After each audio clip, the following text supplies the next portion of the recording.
So the United States was in negotiations with Iran during the time of the first attack on Iran's soil just 2 days ago. We're going to talk about all of that, but we're going to talk about what actually went left, because so many people are saying right now that there was a negotiation in place. I'm going to also play you a clip from the mediator of the negotiations, where he's basically saying that, yes, we look like we're getting ready to have a peace deal. This was on Thursday. The attack took place on Friday. So what broke down between Thursday and Friday for us now to be in an all-out war? I want you all to stay tuned, stay locked, and let's get right to it.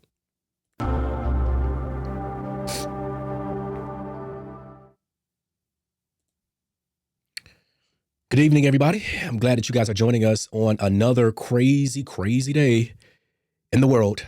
A couple things I want to get right to before we get into the change up of what actually happened. It's going to be groundbreaking information. Hope you can stay locked in for the whole video. I'm going to share some things with you that the media is not sharing. I'm going to share with you a lot of different, I'm going to share with you a clip from the mediator of the negotiations. Now, mind you, this is during the time of this nuclear deal trying to be reached with Jared Kushner and Steve Witkoff.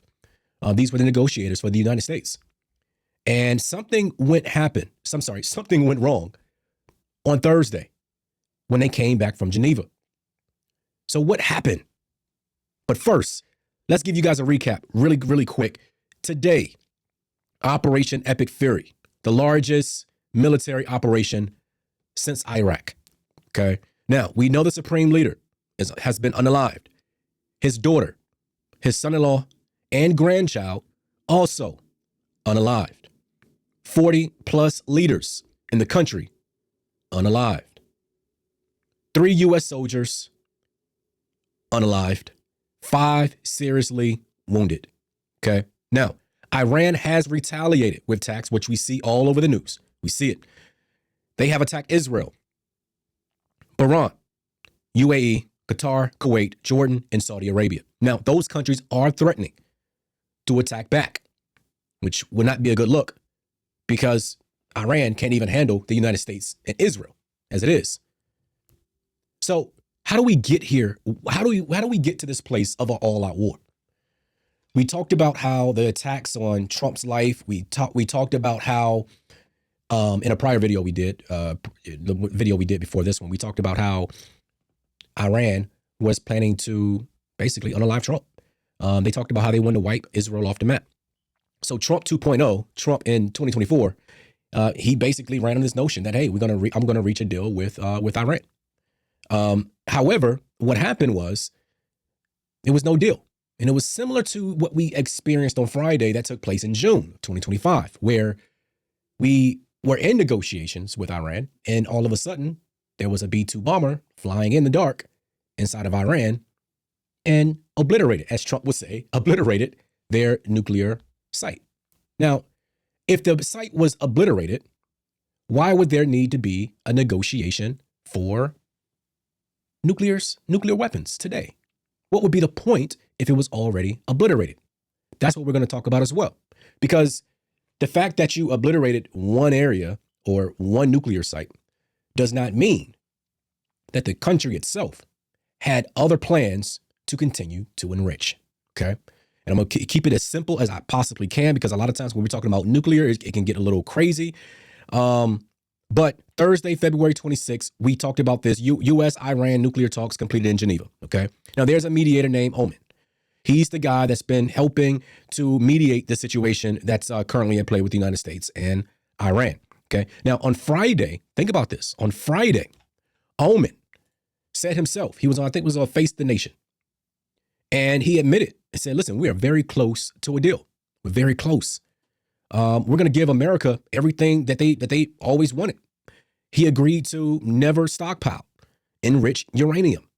He also agreed to degrade existing stockpiles to lowest levels, irreversibly. He said they would be fully under IAEA verification. That's another thing they agreed to. He called it a breakthrough, never achieved before moment. way beyond the Obama's 2015 deal that was done. This is on Friday. Saturday, 1:15 a.m., the U.S. launched Operation Epic Fury. The question is why? Okay? The question is why? And I want you all to look at this clip before we get too in the weeds. And I want you all to see exactly what this mediator said about the deal. Groundbreaking information. We can agree tomorrow on this deal, and it can be agreed very fast. Then there will be the access given to all the experts to go and assess what we have there. But there is agreement now that this will be downblended to the lowest level possible, to neutral level, a natural level, which means and converted into fuel, and that fuel will be irreversible. That would be significant if Iran agreed to that. It is very significant, and I think we have agreement on that. If there is a deal, an agreed deal, there will be full access. Iran has offered that? Yes. So who would these inspectors be? It would be UN, IAEA? IAEA. But I think, there is room also, if there is a deal in place, I am quite confident from my point of view that even United States inspectors will have access at some point in the process. I think there is really, I can see that a peace deal is within our reach. A peace deal? Yes, is within our reach. I'm asking to continue this process because we have already achieved quite a substantial progress in the direction of a deal. If the ultimate objective is to ensure forever that Iran cannot have a nuclear bomb, I think we have cracked that problem through these negotiations by agreeing a very important breakthrough that has never been achieved any time before. Is the agreement that Iran will never ever have a nuclear material that will create a bomb. This is something that is not in the old deal that was negotiated during President Obama's time. This is something completely new. It really makes the enrichment argument less relevant because now we are talking about zero stockpiling. And that is very, very important because if you cannot stockpile material that is enriched, then there is no way you can actually create a bomb. There's no accumulation. So there will be zero accumulation, zero stockpiling, and full verification. That is also equally important achievement, I think. A full and comprehensive verification by the IAEA, which is the agency in charge of this file. So who do you believe? What do you believe is the big question. We understand that we can't always believe everything that people are saying in the media, right? But we can also do our own research. And I did just that to make sure that we are looking at the facts. Now, he's saying that, listen, we have a deal. We are very close. We can do a deal tomorrow. We're supposed to be meeting Monday, Tuesday to try to finalize this deal. But Kushner and Witkoff, when they got back to the United States, they told Donald Trump, and this is what they're saying. They said that Iran is using games, tricks, and stall tactics. The U.S. offered Iran free nuclear fuel forever. Iran said no. Trump administration read this as, if you reject free fuel, you don't want energy. You want the capability. Now, what does that mean? All right. Now, let's understand exactly what they need. Now, they have to enrich. However, there's levels to being able to enrich. Okay. If you enrich too much, then you can create a nuclear bomb. If you don't enrich a lot, then you can create it for natural reasons, like energy, right? So the United States is essentially saying, hey, we will provide you the fuel that you need for energy, for natural uses, okay?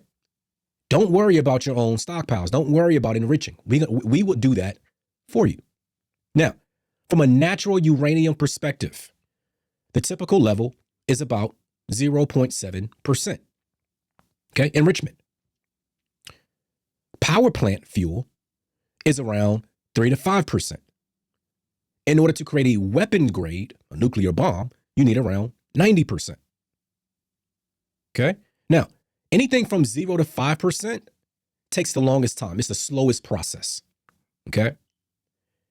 When we get up to about after 5%, it speeds up very dramatic. Iran was already at 60% enrichment. Means that they were very close to having enough to be able to accumulate a nuclear bomb. Now, let's go back real quick, okay? Because we know that Hillary Clinton, Barack Obama, Joe Biden, Kamala Harris, all Democrat leaders have all said that Iran cannot have a nuclear bomb. So if they are 60% there, and anything above 5% enrichment speeds up dramatically in terms of production, then it's safe to say they were very, very, very close to having enough enriched to be able to release a nuclear bomb.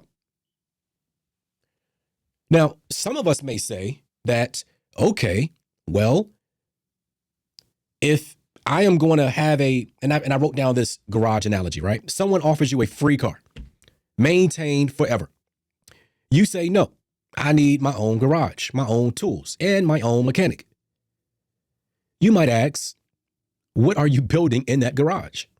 If I'm going to give you a car and I'm going to maintain it forever, and you don't want that, then what are you building in that garage? So Trump's administration said, listen, this may just be a stall tactic. Maybe this is just them trying to stall. Maybe they are trying to get away or just trying to bypass it because the economy and things like that are just so devastated. I mean, they have protests going on, the largest protest since 1979. The economy, inflation has reached, I think it was like 70% inflation rate that they were experiencing. People were outraged. So they're simply trying to buy time. Trump is saying, we're not going to allow that. We're going to continue to send our ships because if there's no deal, we need to be prepared to take them out. Now,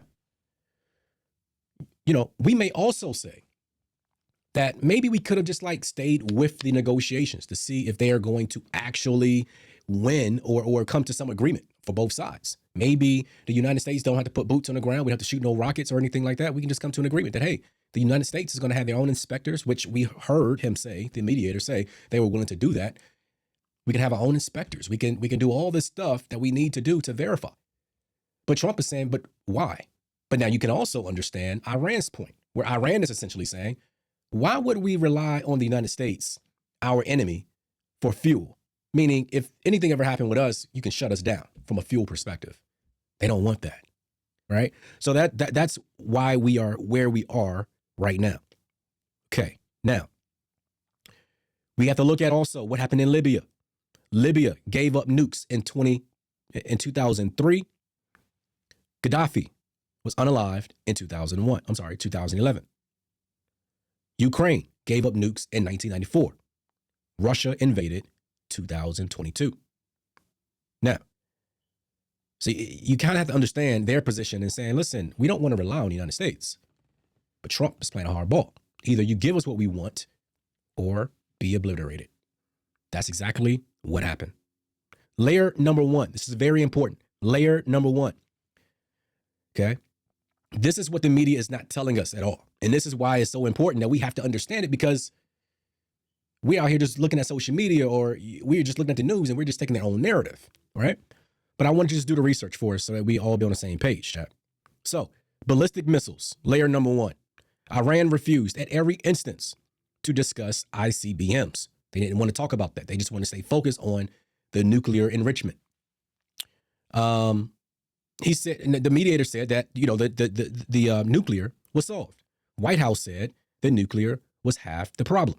So there was some contentment, or they were not agreeing on what was actually being negotiated. Are we talking about ballistic missiles, or are we talking about which ballistic missiles is the car? The uranium is the actual fuel that they need to be able to amass the nuclear bomb. Okay. Layer number two, military buildup actually forced what we see today. Okay. This is the largest buildup since Iraq in 2003. 2 carrier groups, 90 plus carrier fighters, 110 aircraft, all on scene. Okay. Layer number three, Benjamin Netanyahu.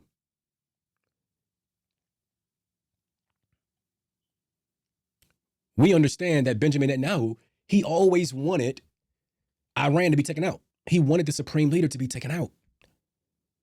They have enough information, enough intelligence to make this thing actually work if they really want to do it.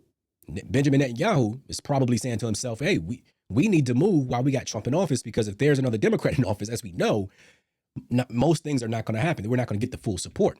So I need to push. And remember, Benjamin Netanyahu was just at the White House last week. Maybe that's when they came up with the date on when things would actually transpire. Layer number 4, once in a generation window. Okay, this is the weakest that Iran has been since 1979. With the protests, the economic collapse, everything was going to hell, basically, in the country. So Trump saw that, and Trump said this will probably be your only chance in a generation. Talking to the Iranians, the people, this may be your only chance. If 80% of the people in Iran do not like the supreme leader, do not like their life, do not like inflation, and there's an opportunity to get rid of this guy that's been in power for 47 years, this was their greatest opportunity, not just from a people perspective, but also from a United States perspective. Get them while they're weak. Don't wait until they are a much greater, bigger nation. You know, we then lose our leverage. So the calculus becomes a deal preserves the regime, okay? Striking while collapsing may end it. And that is what Trump did. He ended it. Now, we also understand that with Iraq, Libya, Afghanistan, you know, when a regime falls, it's pretty much never worked. That the jury's still out on that. We don't really know exactly what's going to happen in the region.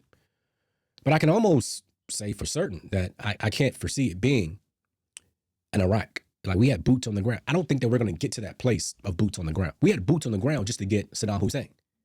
Like, there's no boots on the ground in Iran right now.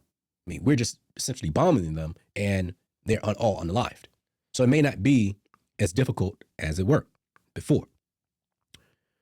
Let me see. The notion that 8 months in is they saying, hey, if we obliterated their nuclear sites in June, why are we still fighting?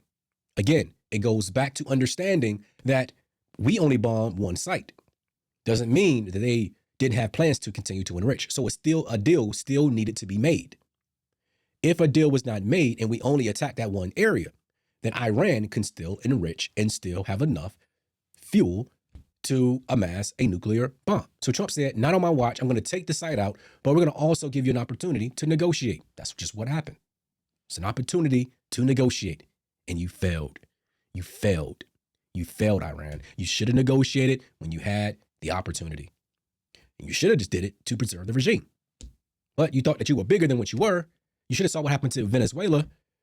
You should have saw what happened to the drug cartels. I mean, wake up. Okay, Trump is in office. This is not Barack Obama. This is not Joe Biden. Okay, this is not the early 90s.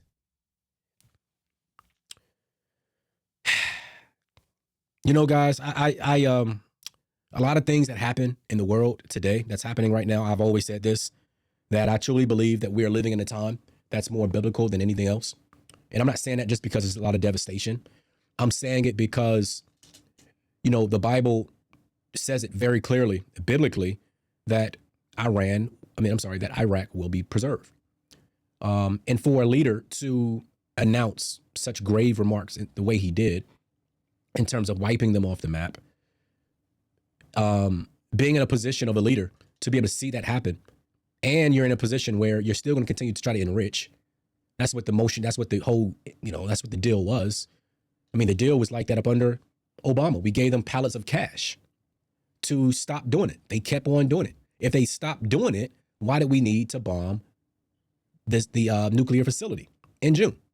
But up under Obama, we gave them like $1.7 billion on crates of cash. Gave them all the money, which was their money. We just unfroze it. But still, like the fact that we released the sanctions and we gave them the money and they still enriched lets us know what their motion or that what their intent was truly, which was truly. Now, Democrats are fighting, as well as Thomas Massie. They're saying on Monday this week, they essentially want a war power resolution. Okay. Massey's behind it. AOC is behind it. Tim Kaine is behind it. Rand Paul, I believe, is behind it as well. Listen, Trump has used Article 2 of the war powers to be able to do this. He didn't need congressional approval to do it. I think that's going to be an open and shut case. Maybe they still will go to Congress and let them know that we may need to put boots on the ground, depending on how things turn out. But I want us to just really stay focused, really stay prayed up during this time, because everything, and I try not to put my mouth on too much. That's why I just want to stay focused on facts. Everything that we're experiencing right now, I truly believe that it is, listen, biblically, war is acceptable. Not any war, but war is acceptable. On the merits, it's biblical. Okay, you can look it up. It is biblical. Now, for a nation to take out Israel, God has already made the promise to the people, not to the government, to the people, to the land itself, and said, I'm going to preserve you. I'm going to protect you. The United States is only fulfilling that covenant. Maybe God is using the United States. Now, I'm not here to have this Israel, United States, biblical, argument with anyone. But I think that if you believe in the word, then you have to be careful about what you say about the United States' actions against Iran, and about just what's typically taking place right now. So I hope that we can get to a place where we can get Middle East, rocking again. I think that we did it with the Palestinians. I think that they're happy about what took place out there. Now it's time for Iran. Persia's a beautiful place, beautiful people that live there. So why not, right? Why not? So, I'm not here to tell you that this is right or wrong. I am here to just share the facts. And I hope that you all continue to pray. Let's keep our soldiers in your prayers. Let's keep the innocent people that's in the region on the ground in Iran. Let's keep them prayed up.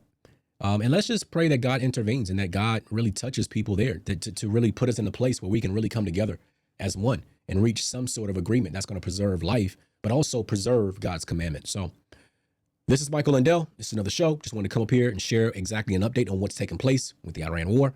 Hope that you enjoyed it, and I'll see you next time.